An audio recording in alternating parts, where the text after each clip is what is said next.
You ready? Yeah. All right, I appreciate that. I was born in Yelm. I mean, on my birth certificate, it says Yelm because back in those days, we were born at home. The doctor came to the house, only the doctor that came to deliver me was in a big hurry. And Mom told me this story, which one of my counselors thought was not very nice, but she said that I was born in my grandparents' house where she was staying because my father was following the harvest, the wheat harvest in Canada, trying to find work during the Depression. So I was, my two aunts were there, and the aunts got in an argument over who had to clean the baby up. And my mother said when I was born, "Not another girl." Oh. Well, I had one older sister, so I think that was kind of unreasonable myself. Yeah, I would say so. If I'd been girl number 4 or 5, well, I think that would have been appropriate. But anyway, then... have you ever thought about that? Do you think why was it because back then was it like in that German, because they needed men to work or something, German kind of family? My grandfather Reichel, well, you know, R-E-I-C-H. I mean, he was German, and boys were all that mattered, and he was a farmer. And so when my dad showed up some time later, he said, "Oh my God, another mouth to feed." Yeah, that's too bad, isn't it? But the way Mom told me was to say how mistaken we were. She never said it in words, but I knew that she appreciated. I was her helper. I was her confident. I was, well, I don't know what she would have done without me. Oh, I love that. When my stepdad left and I was 14 and my youngest brother was born that year. But to go back to when I was born, my father was an alcoholic. He came from a family of alcoholics. He had, well, Mom said his father was the kind of alcoholic, Pete Munter. Pete would come home and he would sit down and cry and cry and cry. He was one of those sad alcoholics. Yeah. Do you know, so that seems to be a consistent theme with what in some of these interviews with that generation with men when you look back, have you ever been able to decipher why that is? Do you think it was because of the Depression or war? Well, it was partly that. Pete, my grandparents, those on my father's side, they moved from place to place for work. He was a carpenter.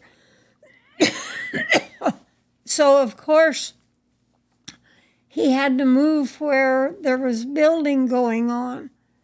And that's how they came to Yelm. Yeah. And they didn't stay in Yelm. There was a house my grandfather built over on the Vale Road. Just a little house, but Mom showed it to me. And, you know, it was there until very recently. Oh, neat. And anyway... Can I ask you a question real quick? When you're talking about when you were a teenager and your mom confided in you and then your little brother was born, when you look back, are you really proud of that? like the taking on that responsibility. Also, even though it's a lot of weight on your shoulders at the time to take care of your parent, but I think that's a really neat characteristic that you brought up. I think that at that time in that family, the only future any of us imagined, girls, women, was to get married and have a family. Our families, we had one car.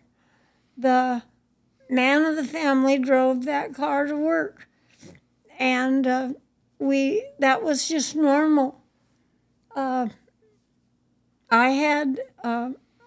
did very well in school. I got very good grades.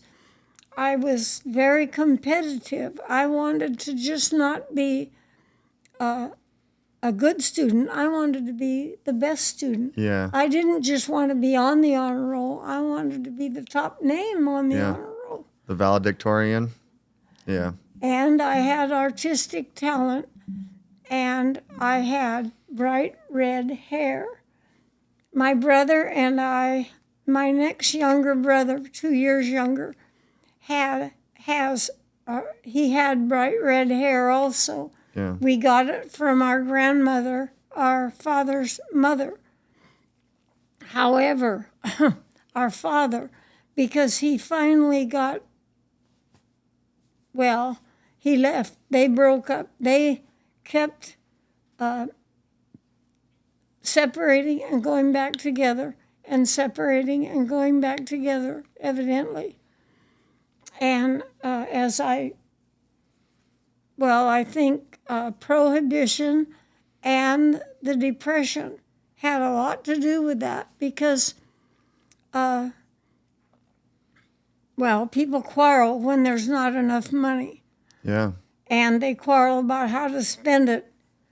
And my dad was the kind of drunk that he was sober a lot of the time. My mom had an idea of a Skid Row bum kind of drunk. She never could realize that her own father, my grandfather, was a binge alcoholic. Yeah. So in my family, I have the heredity on both sides of the alcoholism. And even though I tried to drink socially when I was young, I have always been very nervous about that. Yeah. I know that a lot of people do it. I know that some people do, but my family didn't. Yeah. When people got drunk, bad things happened. People got angry. People got in fights. Isn't that something? There's like a quote out there that says, like, you'll never meet anybody that's life got better if they're an alcoholic. Like it only gets better when they go sober. And it's when you bring that up, my grandma's never drank a drop in her life because she saw somebody out of their mind when she was little. And her dad said, that's what happens when you drink too much. And my grandma never forgot it and never drank a drop of alcohol in her life. That's just amazing. I wish I never She came from alcoholic family, yeah. Because it caused a lot of trouble in our marriage. But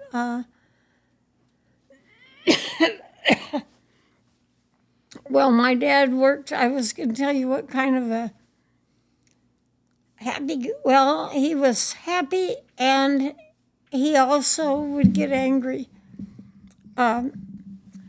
He worked in a mill, lumber mill. Oh, yeah. It was called Hammersmith's Mill, and it no longer exists. In fact, you can't even drive to the site anymore. But when I was a teenager, there were still houses. They had company houses. Oh, yeah. Like a logging camp or a mill camp or something like that?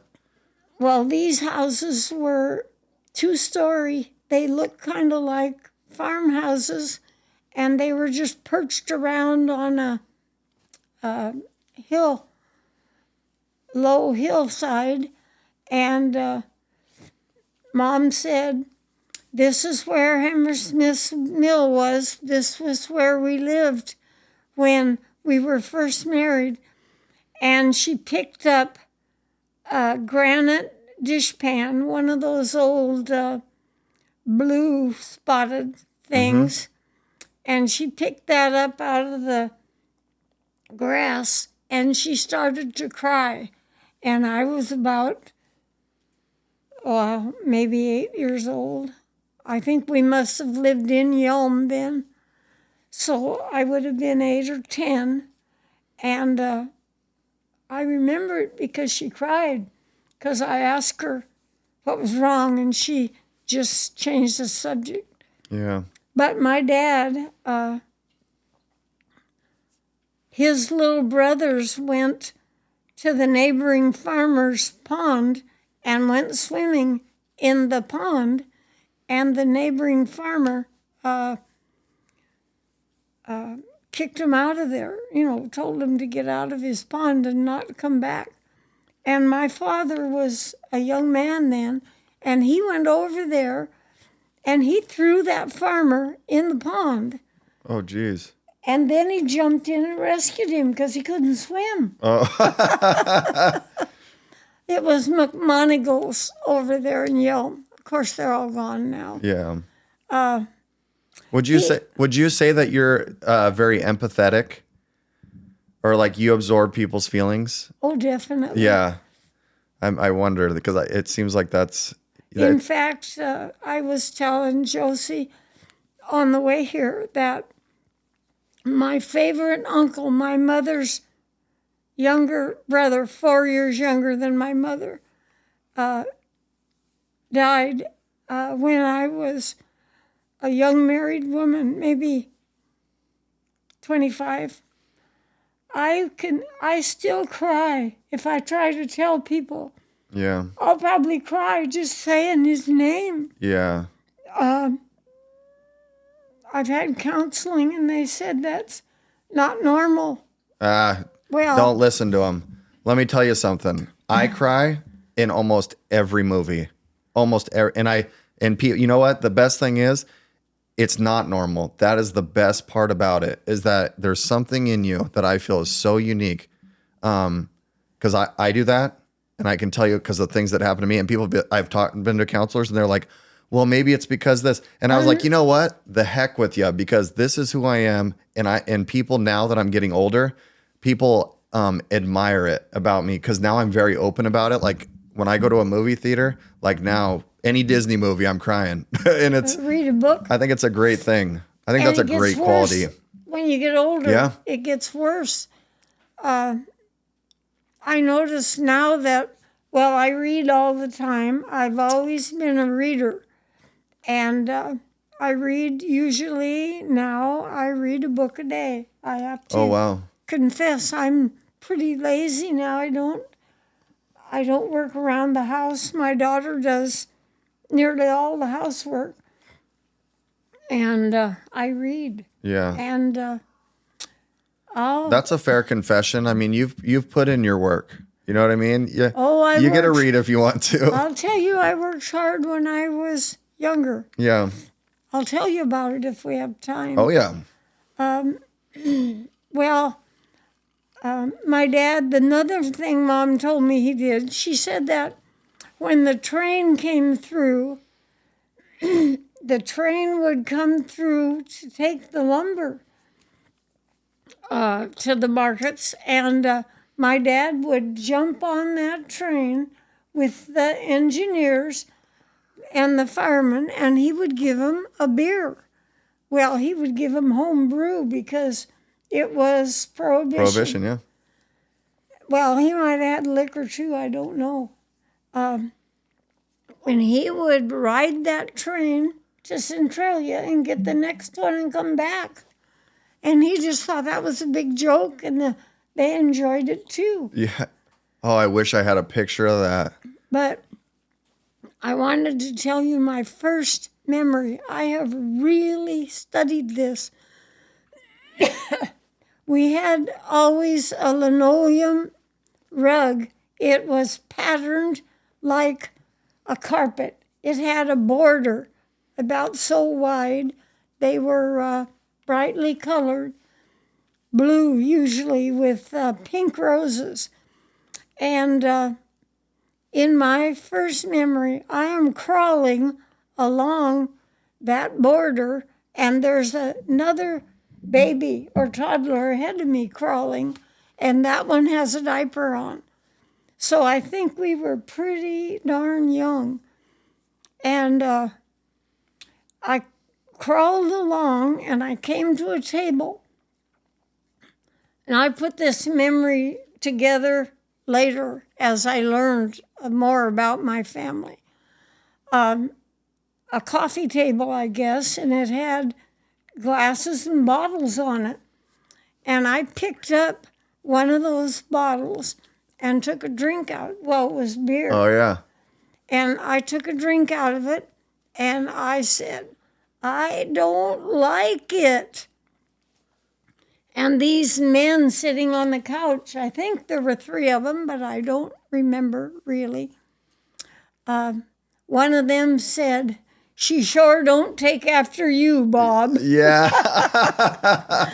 That's what I figured out later. It was my dad and his brothers. Yeah.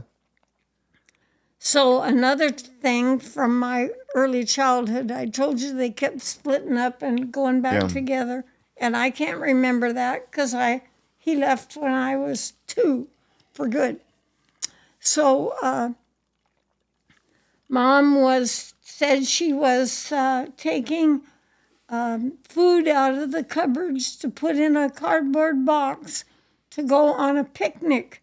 And I began to cry. Yeah. Because I thought that we were leaving my dad again, going back to Grandma and Grandpa's. Yeah. So that would seem to say that even though I have no memory of it, it was a traumatic thing. Oh, yeah. And I think I have had a fear of being left. Then, Mom, my dad went to Oregon during one of their splits.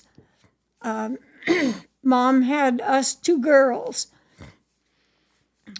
Well, when I get to this part, it's pretty...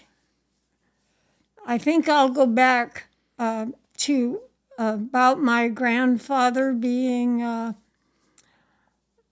boys were all that mattered. Yeah. Well, when my brother... I'm not going back. I'm going forward, but it doesn't matter. Yeah, no, you can tell it however you want to tell it. My brother was about 2 and I was 4, and we were living with Grandma and Grandpa by then. My dad was no longer in the picture at all. So my grandpa had bought my brother a pair of black boots with rubber boots with a red band around the top about that wide. And they were I thought they were wonderful. Yeah. And my brother was taking his nap. So I put the boots on and I went out where Grandpa was plowing with the horse. Yeah. Because, of course, back in those days, Grandpa had horses and he did all the farm work with horses. And he worked from daylight until dark every single day. Yeah. And so I went out to the field and Grandpa stopped plowing for a minute and said to me, you get back in the house and you take off your brother's boots and don't you wear them again. Oh, man. And nobody ever thought he should have bought me a pair of boots, but I was a girl. So my brother got the boots. Do you think that was back then? Do you think that was because the men were protective of women and they didn't want them to get hurt, or was it that's not their job, or it was raising boys and men to work on the farm, to work, to be providers. That's what was important. You would hear people gossiping, and they would be saying, well, I know he hits his wife. And the other woman would say, but he's a good provider. Oh, that's too bad, isn't it? Yeah. That's tough to hear because I have 2 girls. And one of the most, I'm almost getting biased towards like men against men because girls are so versatile. I think like the raising girls, they can do so much. It's too bad. I feel really bad that back in your time as a childhood, in your childhood, that was that it was that way, because they sure missed out on a lot. Yeah. They really did. That means a lot of people missed out on a lot, especially the capabilities especially of family as a whole. But what a female, is capable of, I think outweighs. I mean, most men in so many factors, and it's too bad. So I have to say then, when my sister was 4 years old and I was 2 years old, and my brother had not been born yet, my dad was in Oregon looking for work, and his father, my grandfather Pete, was working as WPA, I think, during the Depression. We used to, there was a joke that it stood for "we putter around." But he had this job, and so my dad went down there, and he just lied to my mom. He said that he had a job too and a place to live, and if she would come down, they would set up housekeeping. They would get some money together, and they would get us as a family back together again. Yeah. So this was kind of ridiculous. Why did it have to be without us? My father never wanted any children. Yeah. When my mother was pregnant with my older sister, their first child, and Mom wasn't pregnant when they got married, but he was one of those men that will refuse to use birth control and then berate the woman because she's pregnant. Oh, that's too And bad. he wanted her to go to the White Shield home and lie and say she was an unwed mother and give my sister up for adoption. Oh, very, very narcissistic. Well, she should have got away from him right then and there, but she didn't. Thank God she didn't. That means you were meant to be. Yeah, my brother and I. Yeah. And really, when I was a teenager, when Mom confided, that's how I know all these things. She confided so much in me because she was so lonely. Oh, good for you. And anyway, then she told me all these things that most people don't tell their children. Yeah. Things about their sex lives. And so, then she believed him, and they rode the rails to get down there. He showed her how, because he had done it, but she never had. And they about froze to death. She said they actually used newspaper to cover themselves to try and get a little warmer in those freight cars. And they ran out of money. They were on their way down there. And in Oregon somewhere, along the Columbia, they had no money in some city. It wasn't Portland. It might have been Portland. Anyway, they were hungry and had no money. And she actually begged on the street to get food. And she said some people said, "Get a job." And somebody gave her 50 cents. And that's a lot of money back pretty good then. Yeah. And she bought milk and bread with that 50 cents and had some left over. And then my dad, he was too proud to beg. Yeah. She said that he was a worker and that he would actually ask people on the street if they knew where he could find a job. But he wouldn't beg, but he sure ate the food that she bought with money that she begged for, she Yeah. said. And anyway, she got to Oregon. She got to Eastern Oregon, to Burns. Oh, yeah. And the job my dad had was taking his own father's place on his father's days off or sick days. It was not a real job at all. The place they had to live was sharing a cabin with an old man, an old drunk. Of course, my dad would gravitate to drunks because he was an alcoholic himself. Yeah. But he didn't think he was, of course. And so anyway, Mom stayed. She had left my sister with her sister Celia. And my Aunt Celia, I'll tell you, was the most controlling woman I have ever even known or heard of in my whole life. And she was very strong-minded, and she just kind of seemed to hypnotize other people into doing her will. Oh. So anyway, she left Bobby Lou was her name. They named my older sister after my dad, Roberta, and Lou after my grandpa, Louie. Roberta Lou, Bobby Lou. They left her with Celia.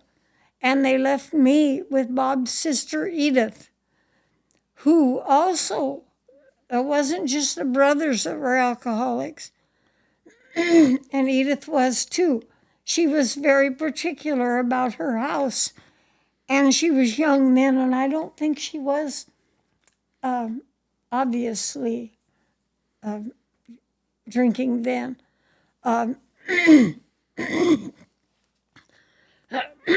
I was a very active and curious child, and I have only one memory of that household, and that is of being at the table pushing boiled eggs into a jar of jam to see what would happen. Oh, yeah. How many? Well, I'll tell you what happens. The jam kind of boils out. Yeah. And so when Mom came to get me, well, I'll go back to that. Down in Oregon, as she's staying with my dad, and he is not really having a good job and not getting ahead, and they don't have a house to live, and he gives her a venereal disease. Oh. And she's pregnant. So she left him. Yeah, good for her. And she never went back. That was the end. She rode those freight cars to get back to Tacoma all by herself. And she got safely home. If you're enjoying watching this podcast and the stories that are being told, it's not just about that. There's something bigger going on. The family of the person sitting in this chair right now will have their life story documented forever. Our private interviews give your family the opportunity to preserve their stories and legacies indefinitely. This opportunity is created through a comfortable experience, high quality audio and video, and a team that truly cares about the stories of the generations that lived before us. We view this as a digital time capsule. It offers you the opportunity to preserve your family's stories, not only for now, but for generations to come. There's something to be said about hearing stories from the individual who lived the stories, and to hear it from the cadence of their voice with their facial expressions. We have the unique opportunity where we can do it by video call, we can do it in person in the studio, or we can pick up our studio and bring it to you. We should never take the moments that we have with our loved ones for granted, no matter their age. The most consistent regret I hear is that people do not record their loved ones. If you'd like to purchase the opportunity for you or your loved one to sit down in our studio, do a video recording with us, or for us to come to you, please check out www.wrinkledwisdom.org. That's www.wrinkledwisdom.org. Thank you for supporting the podcast. Now back to the episode. Can I ask you a question? Was your mom like you? Was she very empathetic? She She loved to read. She would tell you about things that happened to people, how sad it was. She was kind of naive. People could talk her into things. In fact, during one of those times when they were at Hammersmith's Mill, I forgot to tell it. Mom had my sister all by herself. Yeah. Because her oldest sister had told her about the horrible, terrible pains of childbirth. And so Mom thought, when she knew she was having Mary, Bobby Lou, she thought that she would get help when it got bad. Yeah. Well, it never got bad. By the time it got bad, it was too late to get help. Yeah. So my Uncle Melvin, my favorite uncle, at age 14 then, he came in the house and Mom was lying on the bed and the baby was partially born. Fortunately enough to be able to breathe. Yeah.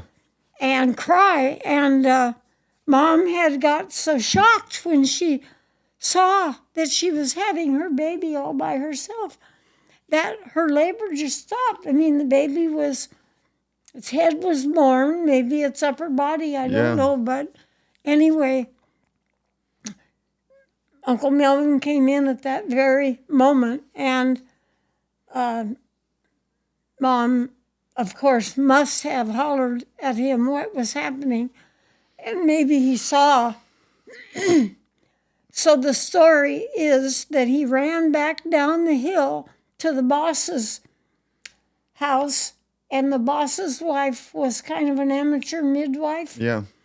And he ran in her back door and through the house yelling at her, "Go up to my sister's quick, she's having the baby." Oh, isn't that something? That's a scene for the movies. I can picture ran through that. the house and out the other door. Yeah. Probably on down to the mill to tell my dad. Yeah. Although Mrs. Hammersmith went up and finished delivering my sister. And anyway, when Mom got back sick and pregnant and broke and went to Tacoma to get me from Aunt Edith, she said Edith practically met her at the door with my suitcase saying, "Get that kid out of here." But when Mom got there, I was eating lunch, and my aunt had me stand in front of a chair and eat with a plate on the seat of the chair, a wooden kitchen chair. So she wanted to keep her house clean, and I had already showed her with the eggs in the jam jar. You weren't doing anything. What kind of kid clean. I was. Yeah. Did it turn the egg? Did it turn the eggs? Did it dye them a different color? No, they were white eggs. Oh, after the jam, they weren't a different. It wasn't Easter. It was breakfast. Oh, I see. I think I was hyperactive because in school, the teachers would always say, "Can't you sit still?" Yeah. And my aunts would say that too. "Can't you ever sit still?" Yeah. What was your answer? Do you remember? What did you tell them when they say that? Oh, I just knew I would try to sit still for a while, but Yeah. I was just itchy. I still am. Well, there's a lot of life to live out there. You got to go do stuff. Besides, I have this, labels in the back of my shirts that drive me crazy. I have to cut them out. Yeah. I can't, I never could sit still. Or now that I can sit still, I can't be quiet. That's good. You're perfect for podcasting. So then when Mom came back and got me, and she got on the train, I don't know how she had the money. She must have borrowed it. because we used to take a train all the time from Tacoma to Yelm, from Yelm to Tacoma. And Mom said that I was very solemn. I would not look at her or talk to her at all or smile. And she started on the train. She had been talking to me, but I would not attend. Yeah. Well, of course, you leave a 2-year-old child for months. What's going to happen? Right. Anyhow, she finally started playing some games like the bumblebee, Yeah. Then she said, first I laughed, and then I was just normal. Yeah. Always. And what I think, I was not normal. I got a fear at that time of being left and deserted that persisted even into my own marriage for years and years and years. If my husband was late, I thought he'd left me. Yeah. I knew that he loved me. I mean, that man absolutely loved me more than life. Oh, I love hearing that. So going into that, how did you go about meeting your husband, or how did that come about? Do I need to hurry up? No. Oh, no. We got Because time. I need to I'm just tell curious. you about my sister and I. Okay. Because so in the meantime, because my dad was an alcoholic and there was no money and no work, and they had broken up and gone back together so many times. Once Celia came to see my mom at Hammersmith's Mill, and Mom told me this. She talked Mom into leaving Bob. That man's no good. He'll never be any good. All he does is drink. He's not working. So Mom decided Celia was absolutely right. She would leave Bob. And Bob got home from work and she was packing. I'm leaving you. Celia was here and she said, and so my dad then talked her into staying because I said she was naive and people could push her around and convince her of things. And he talked her into staying. And then, now when I was grown up and looked my father up when I was 18, he told me his memories too. And he told me this. He got to thinking, do I want a woman that can be talked into anything? And so just to see if he could do it, and because he was a very smart man, very manipulative, he talked her into leaving again. In fact, he took her up to Grandma's. And when I told my mother that, I asked Mom then, when I saw her, Mom, is it really true that Celia talked you into leaving and Bob talked you into staying and then he talked you into leaving again? And she said, I always wondered why he did that. It's so in our generation where all these stuff's flying around on the internet and stuff and people are trending personality traits and stuff, that is very, very common that you have a narcissist that is with an empath. That just sounds like that's what your mom is, because they absorb people's feelings and they don't want to hurt people because they know what it's like to feel the pain of others. And so the narcissist will just take advantage of that. And then normally narcissists tend to be alcoholics because of that. So that seems very, I would say and I, of course, step. Didn't have the language, but I kind of understood it. I can tell. Yeah, that's. So anyway, what had happened then was that Celia, my sister was 4 years old. Well, I believe that is the cutest stage of childhood. Yeah.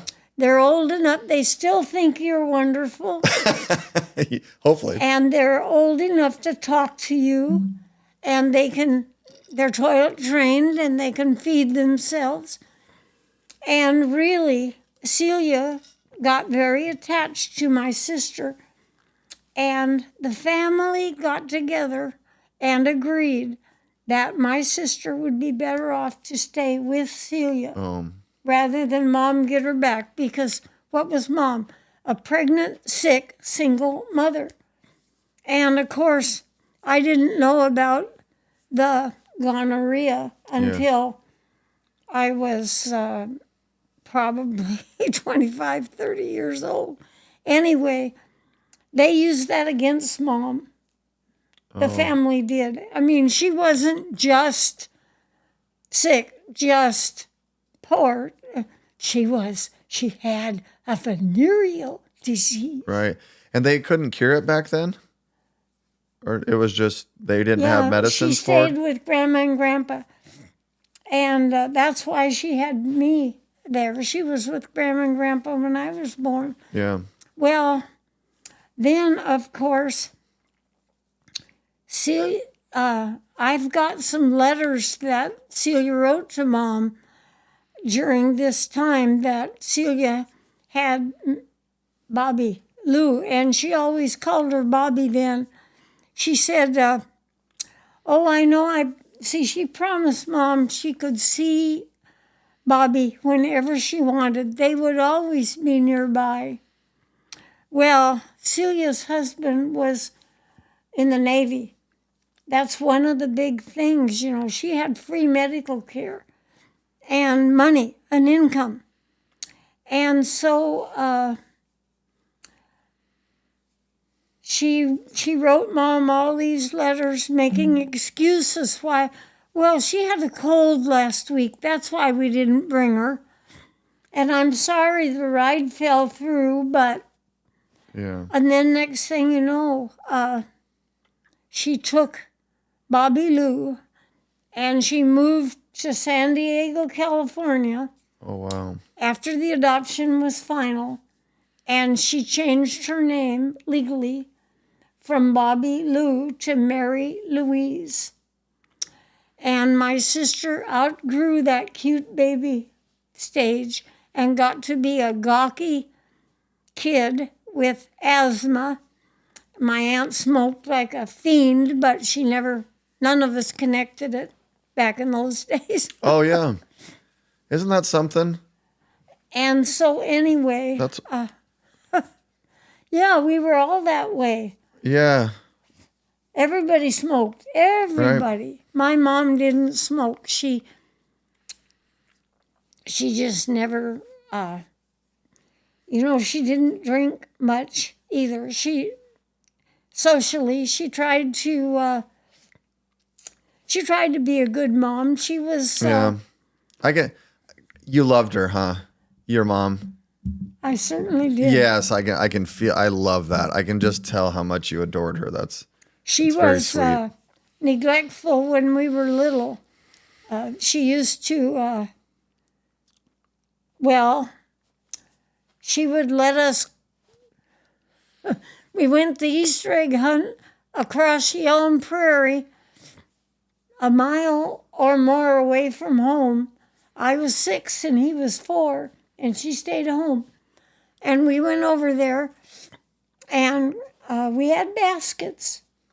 We must have, somebody had given us Easter baskets. Yeah. And my brother, of course, was only 4, but I was old enough to find eggs, and I loved it. Yeah. And pretty soon they had a man started saying, giving out prizes, actually. And they were saying, who has the most eggs? And I was pretty shy. Well, I was only 6. Yeah. And all these grown-ups, and bigger kids. But this man standing next to me said, this little girl has a lot of eggs. Yeah. And I had 13 eggs, and I won the prize, which was this stuffed rabbit. I mean, it was standing up like a man rabbit, not a teddy bear type. Yeah. And it had clothes on. And I didn't think too much of it because I was not a girly girl. Yeah. But it was a prize, and I was proud, and I took it, and my brother and I went home with our eggs and our prize all the way back across the prairie. And when we got there, this is what had happened. My father, who had left when I was 2, had been drinking in the Elm Tavern the night before, Saturday night before Easter Sunday. And he had won on the punch board 2 stuffed rabbits. They were the same as mine, only mine was a man, and those 2 were a woman and a girl. You know, they had clothes on. Yeah. They were like dolls, like rabbit dolls. And he had come to our house while we were gone to the Easter egg hunt. And this will get you. He brought the toys because he had no use for them, but he didn't even wait. He didn't even wait for my brother and I to get see back you. and see us. Yep. That's how little he cared. And I had to have... Can I ask you a question? Can I interrupt you? I've been through that. So I want to ask from your perspective, do you think it was because he didn't care or he didn't have the strength to stick up for his actions? I think it was because he didn't care. I think he was a psychopath. Yeah. I think that my mother is so fortunate that she got away from him when she did. I think that he actually has killed people. Yeah. I think he's that bad, was that bad. But what I think we inherited from him was brains and looks and a work ethic. Yeah. And I pray to God that none of us ever inherited or do inherit his nature. Yeah. Although, of course, it can't help but be in the back of it has been in the back of my mind at times when children or grandchildren have serious problems. You fear that they're developing a personality disorder like he had. Can I connect with you on that level? Yeah. So my daughter's mom is in prison for 20 years because of something like that. And so I can relate with you. I have the exact same paranoia that goes through my head, even though my daughter's incredible, very empathetic, an amazing individual. But I will always have that fear. I know exactly what you mean. You always think, you're always looking like, okay, does she have any traits of what her mom was going to do? Because her mom tried to pay somebody to tie up this girl that was dating her ex-boyfriend. And she had controlled substance on her. She was either going to drug her so she'd forget it, or she was going to overdose her so it looked like a suicide. So my dad told me that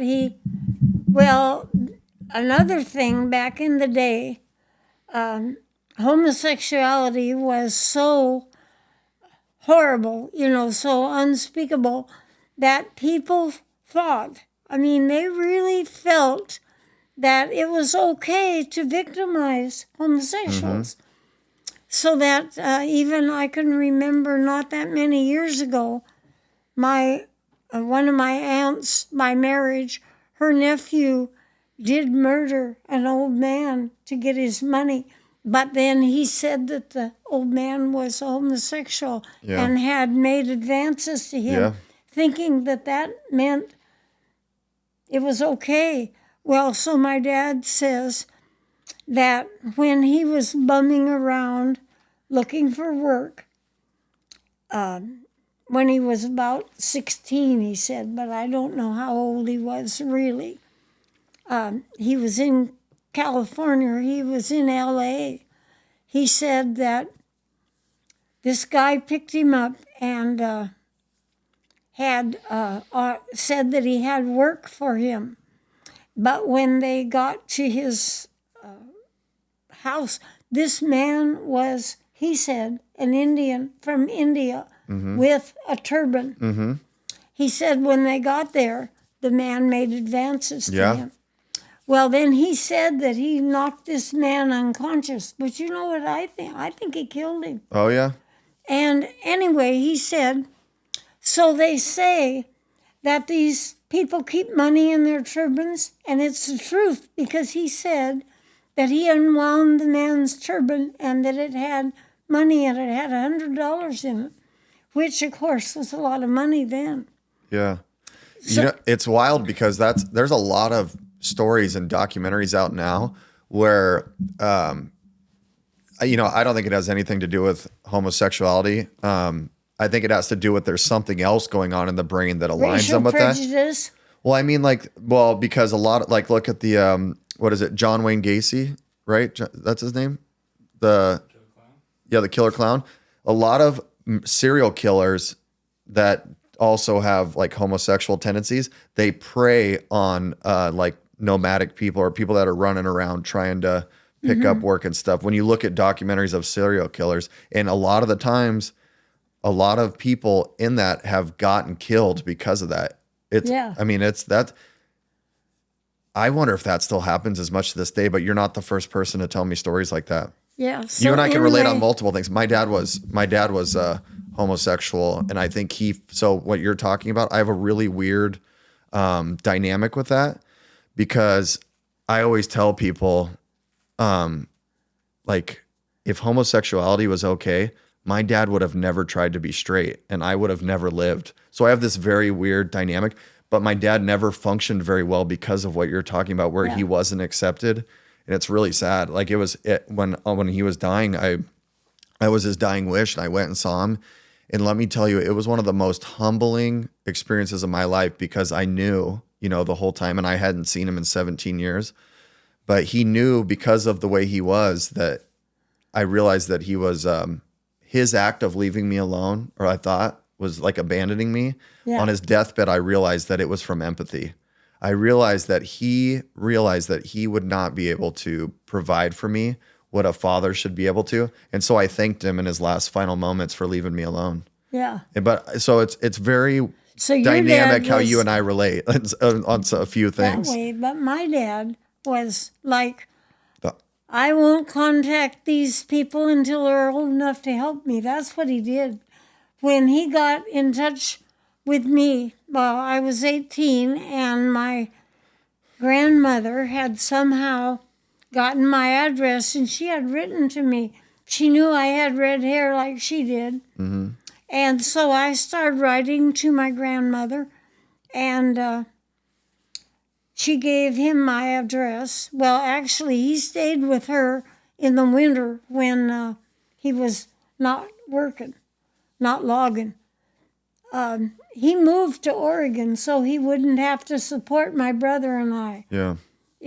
Back in those days, they had no reciprocal agreements. And gosh, I lost my train of thought. Oh, sorry, that's my fault. Oh. I changed the tracks on you. Sorry. So anyway, well, one time, my husband and I, we got in the service. He went in the service because of the Korean War. That's another thing that... Oh, well, we got to go back. Where'd you meet your husband? I want to know that. Oh. How'd we get to that point? Well, my cousin Elizabeth was married to my husband's uncle Gano. And I worked as a teenager. I not only was in fact, almost, I was taking care of my little brothers. I was helping my mother. I was working as a mother's helper at other people's houses. And we had a pretty big extended family. So I would go on the school bus on Monday. I would go to school. I would take my clothes in a paper bag, didn't have a suitcase then, and I would stay with whatever family I was helping the whole week, Monday through Friday. We didn't have a car. We lived out on Grandma and Grandpa's old farm when I was a teenager in a house we built, and with Uncle Melvin's help. Anyway, I was working as a mother's helper for Gano and Elizabeth, helping with the canning. And Dorsey, my husband, he was there. His mother was, well, you'll think I'm just one of those people that hates their mother-in-law, but I didn't hate her. She was just a weak person. She was a spendthrift, and she was very selfish. And her kids would go out at about 14. They would go live with other relatives. That's how she solved the teenage problem. If I could have done that, just 14, go live with somebody else until you're grown up. That's what she did. Yeah. So, so Dorsey happened to be living with Elizabeth and Gano, and Dorsey was his name? yeah, Dorsey? Oh, I love that name. because I don't know if I've ever heard that. his mother, I'll tell you, his mother had gone to school with a man named Dorsey Longmire. And so she liked him, and Dorsey's older brother, Danny, I think she named Dorsey a name to go with Danny and Dorsey. Oh, yeah. Starting with D's. And so I asked Dorsey Longmire's mother, Olga, why she named him Dorsey, because I'd never heard that name. Yeah. And she said that when she had her son, when Dorsey was 4 years old, Dorsey Longmire, when she had another child, and the brother was 4 years old when she had Dorsey. And she didn't want him to be jealous, so she said he could name the baby. And he had a crush on the neighbor girl named Dorothy. But he couldn't say Dorothy. Oh. He could say Dorsey. That So is she cute. named Dorsey Longmire Dorsey, and then my mother-in-law, Marcia, named my husband Dorsey Isom after Oh, Dorsey that is so Longmire, cool. which I thought was just a kind of a selfish. Well, it's a unique thing that where that name came from because somebody mispronounced Dorothy. Yeah, that was it. I think that part of the story is That's where really it came neat. from. But when we moved to Alder, strangely enough, there was a man there named Dorsey. Yeah. But his name was spelled Dorcy, and my husband's was spelled Dorsey. But when I laid eyes on that man, he was just a boy. He was 15. We were both 15. Yeah. I just thought he was the best looking guy I had ever seen. And he had black hair. He had beautiful blue eyes. Yeah. And I just was crazy about him. Yeah. I love that. Yeah. And I guess he was the same way because, well, anyway, we were married at 17. Oh, cool. Of course, they don't do that anymore. I mean, No. they would never allow 17-year-olds to marry. Right. Well, so what was it like dating? So you guys were pretty infatuated with each other in high school. What'd you guys do for fun? Oh, God. He was this hillbilly kind of guy because they were all hunters. Oh, yeah. Fishermen.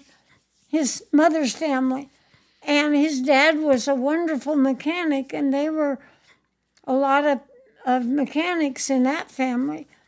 And people that work with their hands. And so Dorsey had, when I met him, he had a horse, but I didn't know that. And somebody told me I was riding the school bus. I was reading a book. And I was sitting in the school bus reading my book. And the bus had stopped at a stop near Dorsey's uncle's. And they said that Dorsey rode his horse past the school bus and looked in every window, and I never saw him because I was reading my book. Oh.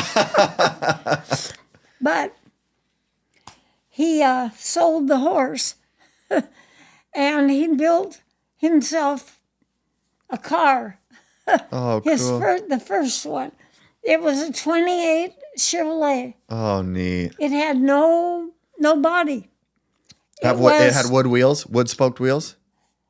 I don't remember that. I remember it had 4 wheels. That's good. A motor, some seats that he got out of some other car, and canvas and wood frame.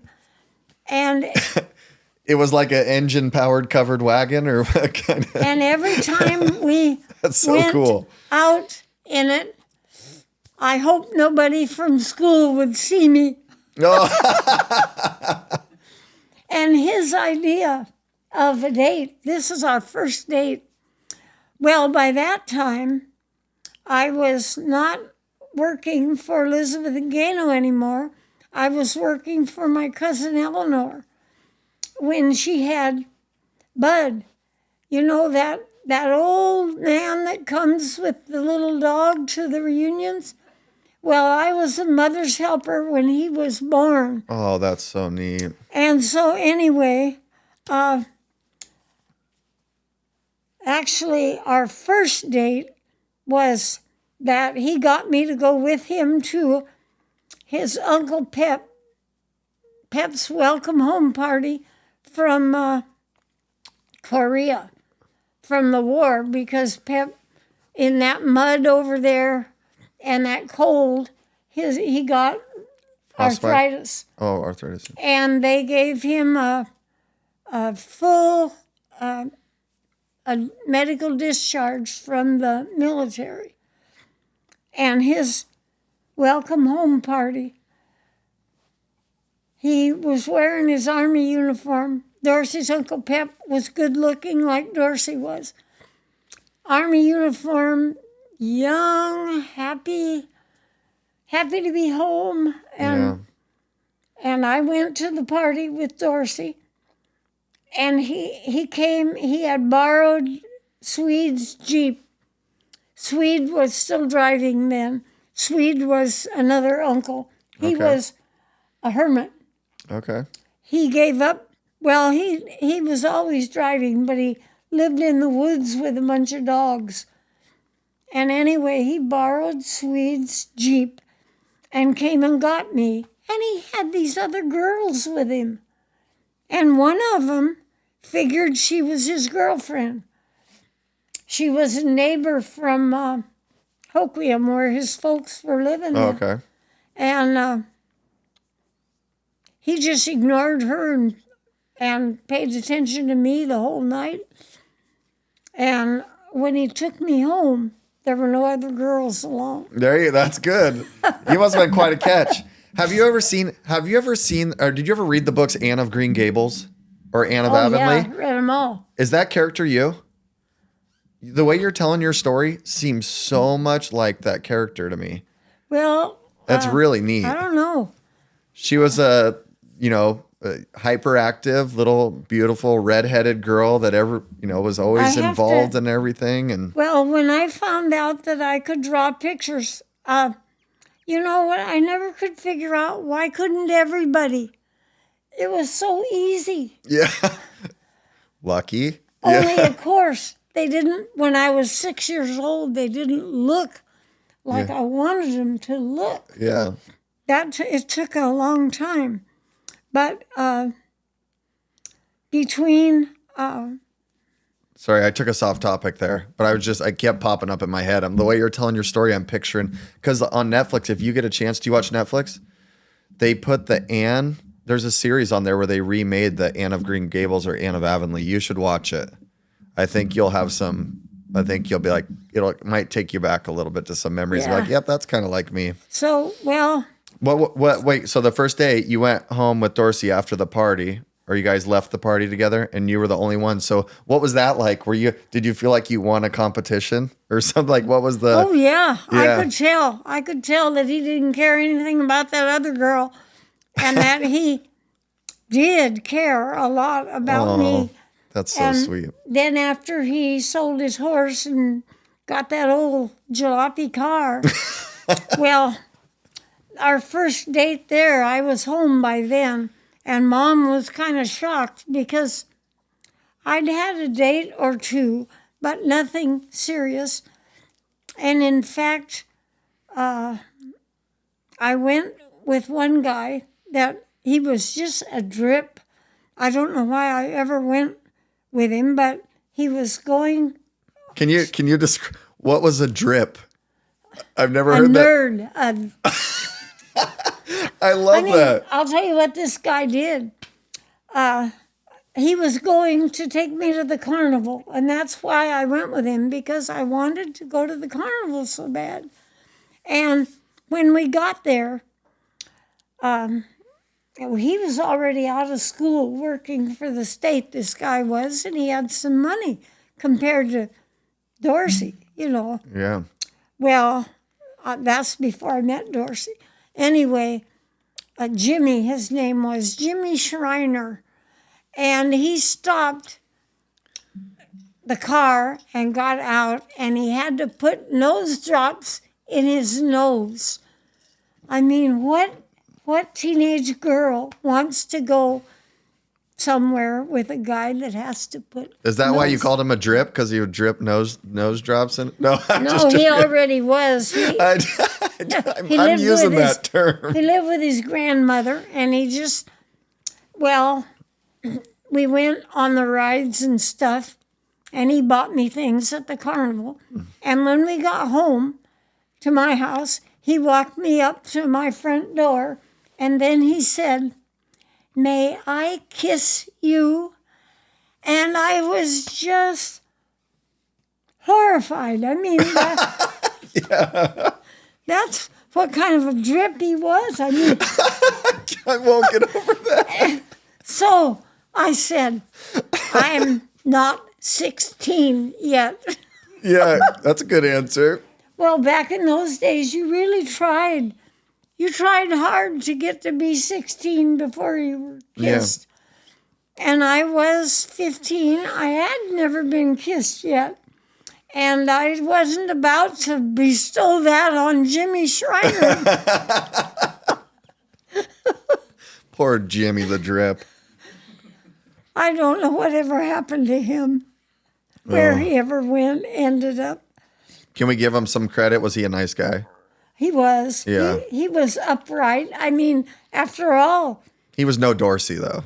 No, and I did one of my other dates. I ended up actually fighting for my virtue, and Jimmy Schreiner wasn't like that.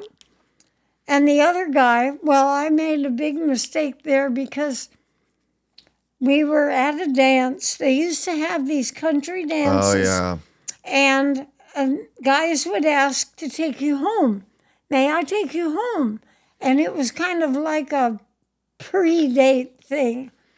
And if you liked each other and all, you might start dating. And the guy that wanted to take me home, he was a Native American. Of course, we called them Indians then. Yeah. And Bunny McLeod. And he was, his first name was Orville. Mom said that I came home from first grade and said, "There's a boy in my class named Orphan McLeod." And that was Orville McLeod, the boy that I later was foolish enough to let him take me home from the dance. And Bunny, by that time, was on the football team. In fact, he was probably the captain. He was the best player they had. And I was pretty thrilled to go home from the dance with the guy that was the best football player in high school, even if he was an Indian. Yeah. So I knew there was no future in it. Not for me, not there, not then. Anyway, I had a hunch as we got closer to home. The house that I lived in was on the other side of the river from the county road, and we had a private bridge. My granddad had built it, and they still do have a private bridge there. Neat. And anyway, I told Bunny that I lived 4 miles the other side of that bridge, where I really lived about a city block on the other side of that bridge. Yeah. So, sure enough, he stopped before he got to the bridge, and he was all, went all European on me. Yeah. Roman hands and Russian fingers.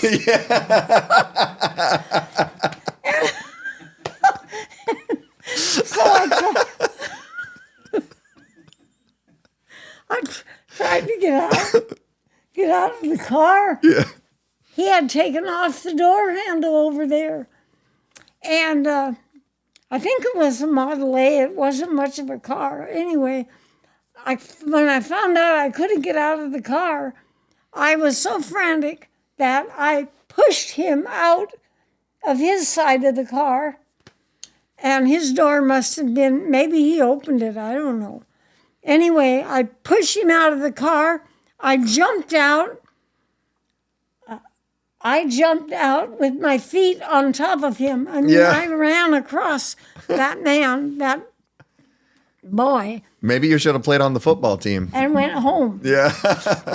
And the next Monday, going back to school, I thought when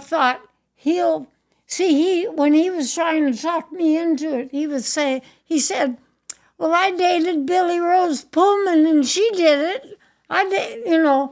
And I figured that he would go to school and he would say that I had, whether I had or not, Yeah. But the fact was, he thought it was so funny for a little skinny 15-year-old like me to push him out of his own car that he told the truth. Oh, that's neat.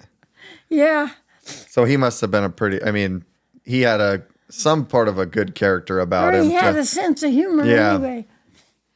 So anyhow, those are the only dates I'd had. So Mom was astounded when I became then enamored of Dorsey and bound and determined to go with him whenever he wanted me to and wherever. Well, we mostly visited relatives. Oh, that's neat. In the evenings, we'd go to his uncle's or mine because my Uncle Melvin was best friends with his Uncle Sid. And all these families were just as close as if they'd been related, and they all are by now, I think. Yeah. So anyway... And did you love that dynamic since you kind of came from a broken home? Oh, gosh, and having a car, even that awful car that he had. One time when we were necking, we were parked in the cabin road. Well, his folks left. See, his folks moved for work all the time, too. But it was different because his dad was a very skilled diesel mechanic that could always find a job with all the logging companies anytime he wanted, and he could change jobs whenever he wanted. And his mother, Dorsey's mother, was the worst spendthrift. Her solution was never, when they didn't have any money, which they didn't a lot because they had these big payments to make on the stuff that she had to have. Oh. His dad was the most henpecked man I've ever seen. Anyhow, he Meaning she used him for money? You meaning she picked him out to use him for his money? Is that what you mean by No, I handpicked? don't think so. I think they were young when they married too, and I think that he developed his skills and started making that kind of money after they'd been married maybe 10 years or more. Well, more than that, because he went in World War II in the Navy, and they were really poverty-stricken then because she was such a spendthrift. I can't imagine her running a household because she wanted what she wanted when she wanted it. They had a joke. They lived in this company town, Grisdale, and 50 miles from Montesano, the nearest town. And on Saturday, the men would all take their wives to town to buy groceries and everything they'd need for the next week. Well, we heard that there was a joke in Camp Grisdale that if Marcia couldn't spend Les's whole paycheck on Saturday, he had to take Monday off and take her back to town. That's how bad it was. So anyway, their solution was Lester had to find a better job that paid more money. So they moved from Hoquiam, where he'd been working for Mayer Brothers. I can't remember the name of the Mayer Brothers, I think. Anyway, he went to work again for Weyerhaeuser at Vail. And they moved back to Yelm. And first they moved to the cabin on Dorsey's grandfather's place, the original house, because you could live there for nothing. And Dorsey and I lived in the cabin when we were first married. No electricity, no running water, but free.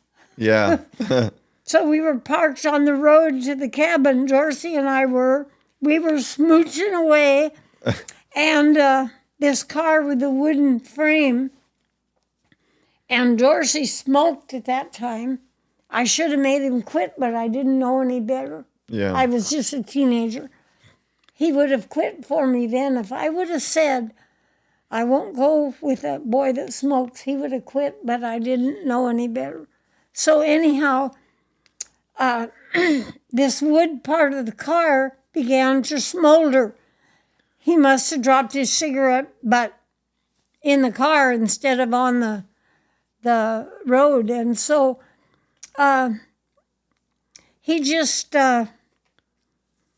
we just looked at it. It wasn't flaming. It was just smoldering. Yeah. So we kept on kissing. And pretty quick, he said, well, we better go up to the cabin so we can put this fire out. So as soon as we started driving, it started to flame. It put an air to it. Yeah. That's getting hot and heavy in a whole different way. Well, he tried putting some ferns on it. Yeah. And it didn't work. And so we drove into the cabin yard with the car afire. And Joanne, his sister, came running out of the cabin with the water bucket. Because, of course, in those days, when you had a well, you had a water bucket with a dipper in it. Yeah. And everybody that wanted a drink of water would just go help themselves. And so she came running out with the bucket, and she threw it on the fire.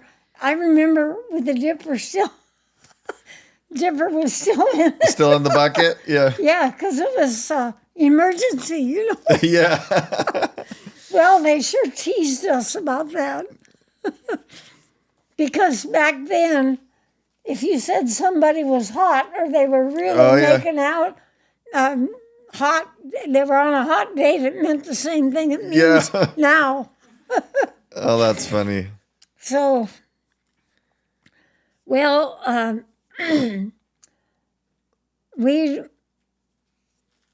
we didn't have much money when we first got married because he was only working for his Uncle Sid cutting fence posts and shakes. The Hayes family, his mother's family, those men did not like to work for other people. Mm-hmm. They would do things like split shakes and sell them, or cut fence posts and sell them, or take short-term jobs for different farmers and people. But they didn't like to go like from 8 to 5 and be tied down to a job. And but Dorsey was looking for a job, any kind of job. He was a worker, and he was a smart man. He was a good mechanic, and but about the Korean War, they started drafting everybody, and I was saying that there's all these families that you hear how, and you read in the novels, how patriotic people were. They rushed down and joined right up. Well, nobody in my family did that. They were just, like I said, nobody in my family drank socially. Well, nobody in my family patriotically went and joined up either. Yeah. They joined, Dorsey joined to keep from getting drafted because our first baby that we had, that baby died. Oh, I'm sorry. He was 2 days old when he died. And it may not be normal, but I still cry about that baby. And anyway, so he could get drafted because we didn't have any children. And that was after we ran the lookout. Well, Dorsey's dad knew somebody. You ran a fire lookout? Like a fire lookout tower? Yeah. Oh, neat. How big was it? Tall was it? 40 feet. Four flights. Yeah. Up on the top of a hill? We lived in the tower. Was it for like Weyerhaeuser, or who was it for? No, it was Simpson. The name of the tower was Simpson Lookout, like Simpson Timber Company in Shelton. Yeah. Big company. How was it? How was the tower set up? A lot of people that probably listen to this are not going to know what a fire lookout is. It overlooked the largest stand of second growth in the United States at that time. Wow. We could see from our tower at night, we could see the light flash on and off on top of the Rust building in Tacoma. Oh, wow. Yeah, it was. Well, and then Dorsey had the first summer we worked for the forestry. We manned a gate, they call it. Like, we let these people go in and out of the state land because it was closed off to the public. Yeah. And so we lived in a little 10 by 10 cabin. And of course, no running water outhouse. But we were used to that because a lot of people lived that way then. Looking back on it, was it kind of fun? No. Oh. I liked being independent. I liked not having anybody telling, I had ended up with my mother. I just told you what it was like for us. Well, when I was 15 and met Dorsey, all that changed. When I was 16, I would not listen to anything my mother said anymore. I would, if she told me I couldn't go out with Dorsey, I went anyway. Yeah. There was nothing she could do about it. She had made a companion out of me. She had treated me like a grown-up. That's incredible that you were able to realize that. That's really remarkable. Well, I didn't realize it then, but I do now. I realize that she lost control of me then. And besides, she... But like, so looking back though, you like subconsciously, like your behavior or whatever that led you to the life that you lived, like, I don't, maybe I see it wrong, but did you, looking back on it now, do you really appreciate like your choices in that matter? Like, I think that's pretty incredible to do at that age. Maybe not, well, but I don't think a lot of kids would do that. I think a lot of I kids would think stay under that, the abuse. because what I say about Dorsey and I, we were in lust. Yeah. And I say that God led me to choose a good man, Yeah. a man that would be a good father. And because certainly at that age, I didn't have the brains. I had short-circuited my brain with all the hormones. Yeah. Been there. Well, I was pretty horrible as a teenager, pretty sassy. One time, my mother would throw things when she got mad.